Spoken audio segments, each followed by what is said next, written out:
एक बार की बात है, दो दोस्त हीरा और प्रकाश जंगल में खजाने की तलाश में निकल पड़ते हैं और चलते चलते वो दोनों जंगल में भटक जाते हैं। हीरा, मुझे ऐसा क्यों लग रहा है कि हम दोनों जंगल के गलत रास्ते पर आ गए हैं। यहाँ तो चारों तरफ सन्नाटा और अंधेरा है। ये जंगल इतना घना है कि सूरज की रोशनी तक हमारे पास नहीं पहुँच रही। तुम्हारी बातों से तो यही लगता है कि डर गए हो। मुझे नहीं मालूम था कि तुम इतने डरपोक निकलोगे। ऐसी बात नहीं है, मुझे कभी किसी से डर नहीं लगता, पर आज पता नहीं क्यों अजीब सा लग रहा है। अभी थोड़ी और देर की बात है, जब हमारे हाथ खजाना लगेगा तब तुम्हारा ये डर और ये अजीबपन सब दूर हो जाएगा। दोनों दोस्त आपस में बात करते हुए आगे चले जा रहे थे कि तभी प्रकाश को कहीं से खाने की खुशबू आने लगती है। ये खुशबू तो खाने की आ रही है, और ये खाने की खुशबू मेरी भूख और बढ़ा रही है। खुशबू तो मुझे भी आ रही है, पर मेरी ये समझ में नहीं आ रहा कि यहाँ इतने घने जंगल में कौन रहता होगा। जरूर कोई इंसान ही होगा, तभी तो खाने की खुशबू आ रही है। चलो चलकर देखते हैं। दोनों दोस्त खाने की खुशबू के पीछे पीछे चल देते हैं। कुछ दूर जाकर उन्हें एक बांस से बना झोपड़ा दिखाई देता है, जिसकी खिड़की से धुआं भी निकल रहा होता है। हीरा और प्रकाश झोपड़े के नजदीक जाते हैं और आवाज लगाते हैं, कोई है? अंदर झोपड़े में अगर कोई है तो कृपया बाहर आइए। तभी झोपड़े के अंदर से एक बूढ़ी औरत बाहर निकल कर आती है और जोर जोर से हंसने लगती है। आखिर मेरे खाने की खुशबू तुम्हें मेरे पास खींची लाई। मैं भी क्या करूं, मैं खाना जो इतना स्वादिष्ट बनाती हूँ। वो सब बाद में, पहले ये बताओ कि तुम इतने घने जंगल में अकेली क्या कर रही हो? तुम्हें डर नहीं लगता यहाँ? नहीं, मुझे डर नहीं लगता, और मैं यहाँ अपने लिए नहीं, तुम जैसे राहगीरों के लिए रहती हूँ। यहाँ जंगल में जो भी आता है खो जाता है। खोने के बाद वो भूखा प्यासा यहीं जंगल में तड़प तड़प कर अपना दम ना तोड़ दे, इसलिए मैं उन सब के लिए यहाँ खाना बनाती हूँ। ये मेरा छोटा सा बांस का ढाबा है। क्या तुम दोनों मेरे ढाबे का खाना खाना पसंद करोगे? मैं खाने के कोई पैसे नहीं लूंगी, जितना मन करे पेट भर कर खाना। बूढ़ी औरत दोनों को अपने बांस से बने ढाबे के अंदर ले जाती है और उनके लिए खाना परोसती है। हीरा और प्रकाश को खाना बहुत स्वादिष्ट लगता है। काकी, आप खाना बहुत स्वादिष्ट बनाती हो। मेरा तो पेट भर गया, पर मन नहीं, इसीलिए मैं तो और खाऊंगा। मैंने इतना स्वादिष्ट खाना पहले कभी नहीं खाया। दोनों दोस्त खाने में व्यस्त थे कि तभी खाते खाते उन दोनों के शरीर में कुछ अजीब सा होने लगता है। ये क्या हो रहा है? मुझे घुटन सी महसूस क्यों हो रही है? तभी बूढ़ी औरत चुड़ैल में बदल जाती है, दिखने में बहुत डरावनी। प्रकाश, ये कोई बूढ़ी काकी नहीं, ये तो कोई चुड़ैल है। मुझे पैसे नहीं चाहिए, मुझे कुछ और चाहिए। पूछोगे नहीं कि मुझे क्या चाहिए? हाँ, तुम्हें क्या चाहिए बताओ। हमारे पास जो है हम सब तुम्हें दे देंगे। और हाँ, हम इस जंगल में खजाना खोजने आए थे, वो भी हम तुम्हें दे देंगे मिलने पर। खजाना? मेरा ही खजाना मुझे देने चले हो? यहाँ कोई भी आता है मुझसे बचकर नहीं जाता। देखो जरा अपने आप को।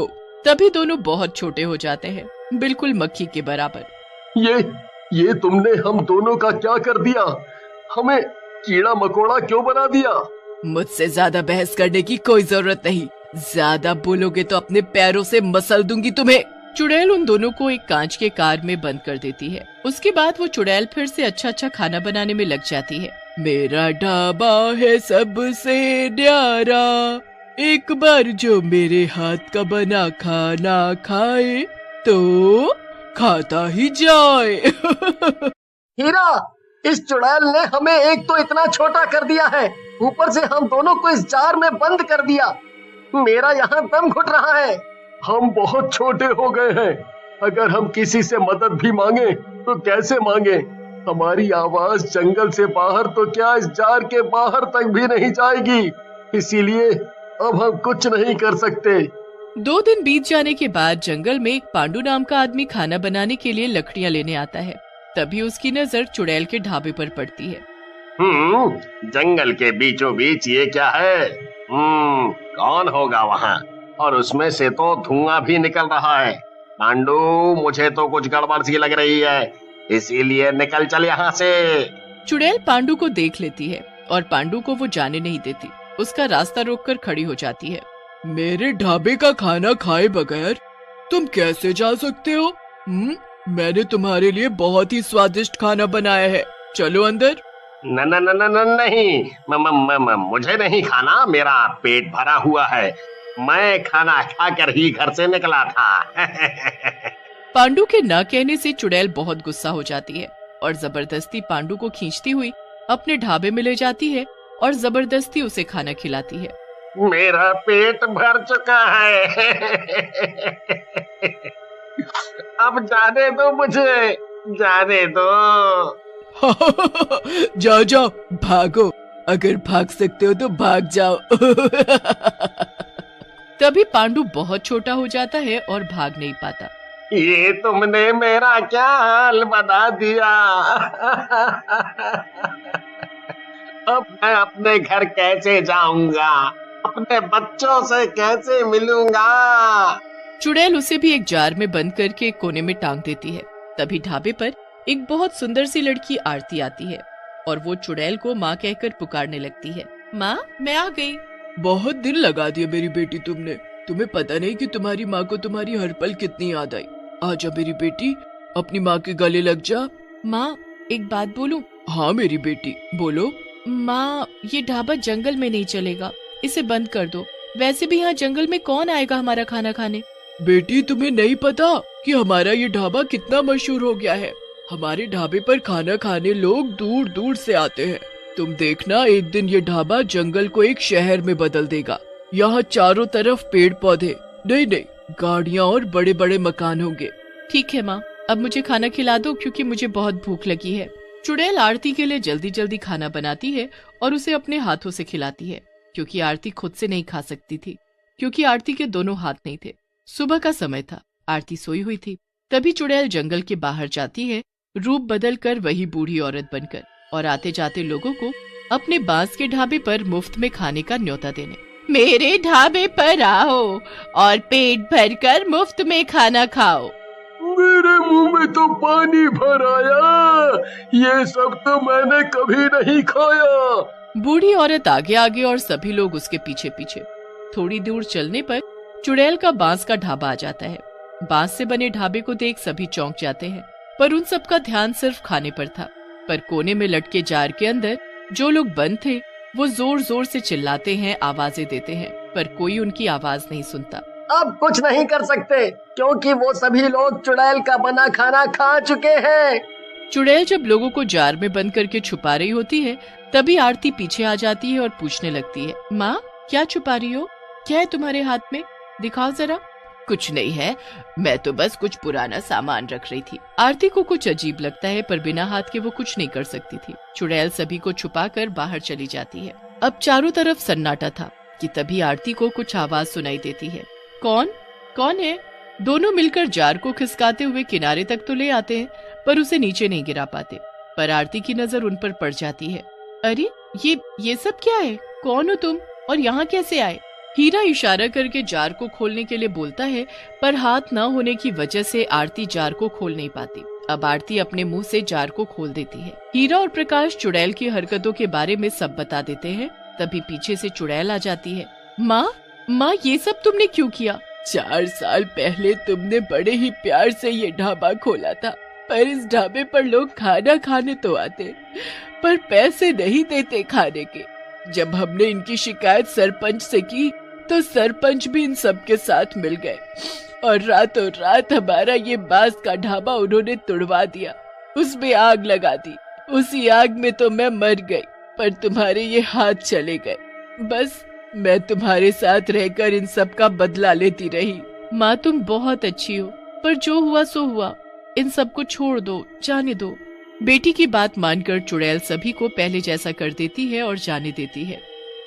एक बार की बात है, एक शहर में घर घर टिफिन नाम की एक गुमनाम टिफिन सर्विस बहुत मशहूर हो रही थी। इस टिफिन सर्विस को कौन चला रहा था ये कोई भी नहीं जानता था, पर इस टिफिन सर्विस के बहुत कस्टमर्स थे और सब जानना चाहते थे कि इतना अच्छा खाना भला कौन बना रहा है।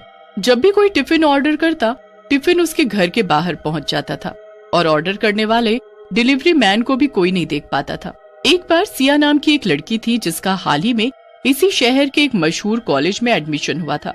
सिया का दिमाग हमेशा उल्टी सीधी चीजों में लगा रहता था।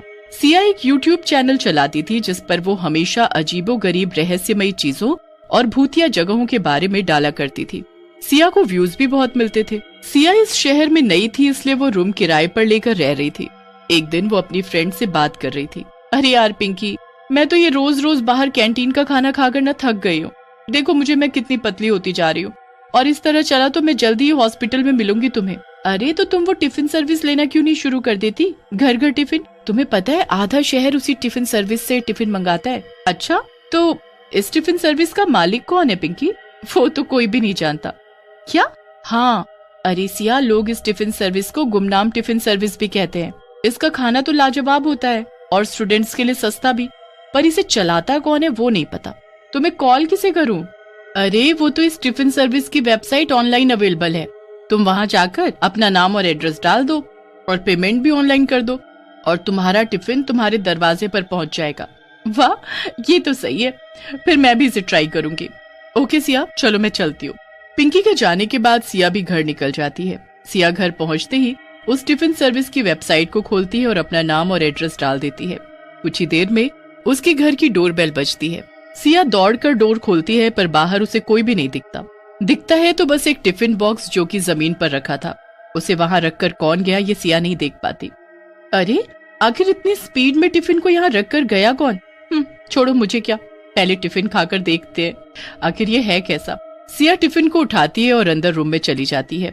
वो अपना टिफिन खोलती है और देखती है कि उसके अंदर जो खाना रखा था उससे बहुत अच्छी खुशबू आ रही थी। वो उसे खाती है और सिया को खाना बहुत पसंद आता है, पर टिफिन खाने के बाद वो और भी ज्यादा हैरान हो जाती है और उसका ये जानने का मन करने लगता है कि आखिर ये खाना बनाया किसने और इस टिफिन को देने कौन आया था। फिर सिया सोचती है, अगर मैं ये पता लगा लूं कि ये गुमनाम टिफिन सर्विस कौन चला रहा है और इसके बारे में अपने चैनल पर अपलोड करूं, तब तो मैं मशहूर हो जाऊंगी और मेरी वीडियो को बहुत व्यूज भी मिलेंगे। यस, अब तो मैं ये पता लगा कर रहूंगी कि इस गुमनाम टिफिन सर्विस के पीछे आखिर है कौन। अगले दिन सिया का टिफिन फिर से उसी समय उसके डोर पर पहुंच जाता है, पर इस बार भी सिया ये नहीं देख पाती कि टिफिन देने आया कौन। कई दिनों तक यही चलता रहता है। फिर एक दिन सिया फैसला करती है, अब तो चाहे कुछ भी हो मैं जान कर ही रहूंगी कि ये है कौन जो मुझे टिफिन देने आता तो है पर दिखता नहीं, और कौन है इस टिफिन सर्विस के पीछे। अगले दिन जब टिफिन आने का समय होता है, सिया घर के बाहर ही छुप जाती है और देखती है कि एक सुंदर लड़की सिया के दरवाजे तक आती है और चुपचाप टिफिन रखकर तुरंत सड़क की तरफ चली जाती है। सिया उसका पीछा करती है और देखती है कि वो लड़की एक एक्टिवा पर बैठकर कहीं जाने लगती है। सिया भी अपनी स्कूटी उठाती है और जल्दी से उस लड़की के पीछे जाती है। आज तो मैं इस टिफिन वाली का पर्दाफाश करके रहूंगी। पर ये जा कहाँ रही है? ये तो एकदम शहर के बाहर की तरफ कहीं जा रही है। वो लड़की अपनी गाड़ी में बैठकर थोड़ी ही देर में शहर के बाहर बने एक खंडहर के पास जाकर रुक जाती है। ये एक बड़ी सी बिल्डिंग थी जो बिल्कुल सुनसान थी। देखकर ये कहना भी मुश्किल था कि यहाँ पानी और बिजली आता होगा। सिया अपनी गाड़ी को थोड़ा पीछे खड़ा कर देती है और छुपकर उस लड़की को देखने लगती है।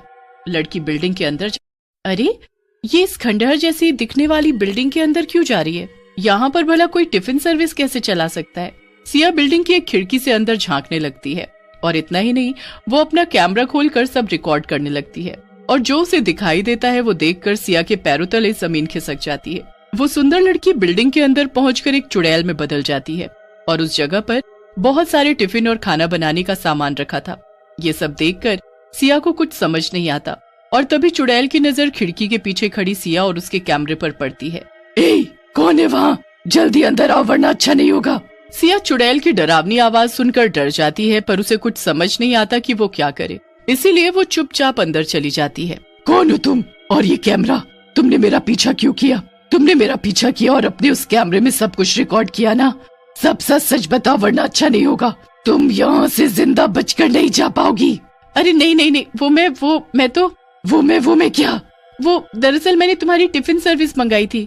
मैं बहुत दिनों से तुम्हारा टिफिन ले रही हूँ, पर मैं जानना चाहती थी कि आखिर ये टिफिन इतना अच्छा बनाता कौन है, इसलिए आज मैंने तुम्हारा पीछा किया। मुझे लगा अगर मैं ये जान जाऊंगी कि ये गुमनाम टिफिन सर्विस कौन चला रहा है तो मेरे चैनल पर मुझे बहुत व्यूज मिलेंगे। अब तुम्हारी खैर नहीं। तुम्हारी हिम्मत कैसे हुई मेरा पीछा करने की? बोलो क्या किया जाए तुम्हारे साथ? मार दिया जाए कि छोड़ दिया जाए? इतना कहकर चुड़ैल सब्जियों के पास रखा एक बड़ा सा चाकू उठाती है।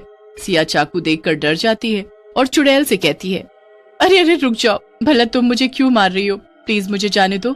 अगर मुझे कुछ हुआ तो मेरा चैनल कौन चलाएगा? वाह, यहाँ तुम मरने वाली और तुझे अपने YouTube चैनल की पड़ी है। नहीं, अगर तू यहाँ से बाहर चली गई तो सबको पता चल जाएगा कि ये टिफिन सर्विस एक चुड़ैल चला रही है और फिर कोई मुझसे टिफिन नहीं लेगा। तभी उस बिल्डिंग में एक बच्चा आ जाता है। वो बच्चा स्कूल यूनिफॉर्म में था। वो देखता है कि चुड़ैल के हाथ में चाकू था और सिया डरी हुई कोने में खड़ी थी। सिया बच्चे को अंदर आता देखकर उससे कहती है, अरे बच्चे, तुम यहाँ क्या कर रहे हो? जाओ घर जाओ वरना ये चुड़ैल तुम्हें भी मार देगी। बच्चा सिया की बात अनसुना कर देता है और दौड़कर चुड़ैल के गले लग जाता है। सिया ये सब देखकर दंग थी। नहीं मेरे बच्चे, ऐसा कुछ भी नहीं होगा। मैं इसे यहाँ से जाने ही नहीं दूंगी और ये किसी को कुछ बता भी नहीं पाएगी। चिंता मत करो। क्या ये चुड़ैल तुम्हारी माँ? मुझे तो कुछ भी समझ में नहीं आ रहा। हाँ, ये मेरा बेटा है। कुछ सालों पहले मेरी शादी हुई थी, पर मेरा पति मुझे बहुत मारता था। पहले मुझे लगता था कि बच्चा होने के बाद शायद वो मुझे मारना बंद कर दे, पर ऐसा नहीं हुआ। उसने मेरे बच्चे को भी मारना पीटना शुरू कर दिया। वो खुद तो काम करता नहीं था और जब मैं काम करने की बात करती तो वो मुझे भी पीट देता। इसलिए मैंने फैसला लिया कि मैं उसे डिवोर्स दे दूंगी। किसी तरह परिवार वालों की मदद से मैंने उसे डिवोर्स दे दिया और अपनी एक टिफिन सर्विस शुरू की। पर मैं काम कर रही हूँ और खुश हूँ ये जानकर जैसे उसका सुख चैन चला गया। उसने गुस्से में आकर मुझे और मेरे परिवार को मार डाला। मेरा बेटा उस वक्त स्कूल में था इसलिए बच गया और मैं चुड़ैल बन गई। अपने बेटे की चिंता की वजह से मैं इसे अपने साथ इस खंडहर में ले आई। यहाँ मेरा पति मेरे बच्चे को नहीं ढूंढ सकता था और मैं इसे अच्छे से पढ़ाना लिखाना चाहती थी और उसके लिए मुझे पैसे चाहिए थे। इसलिए मैंने ये टिफिन फिर से शुरू किया। अगर सबको पता चल गया कि मैं चुड़ैल हूँ तो कोई मुझसे टिफिन नहीं लेगा और फिर मेरा बच्चा अनपढ़ रह जाएगा और भूख से मर जाएगा। मैं सब समझ गई, तुम चिंता मत करो चुड़ैल। मैं इस सब के बारे में किसी को नहीं बताऊंगी और तुम अपनी टिफिन सर्विस ऐसे चला सकती हो जैसे तुम अब तक चला रही थी। मुझे माफ कर दो, मैं वो वीडियो डिलीट कर दूंगी, प्रॉमिस। ठीक है, तुम जा सकती हो, पर अगर तुमने वो वीडियो कहीं डाली या किसी को इस बारे में बताया तो। नहीं नहीं, मैं ऐसा कुछ नहीं करूंगी और उम्मीद है कि मेरा टिफिन मुझे टाइम से मिल जाएगा। दोनों हंसते हैं और सब ठीक हो जाता है। इसी तरह गुमनाम टिफिन सर्विस हमेशा के लिए गुमनाम ही रहती है।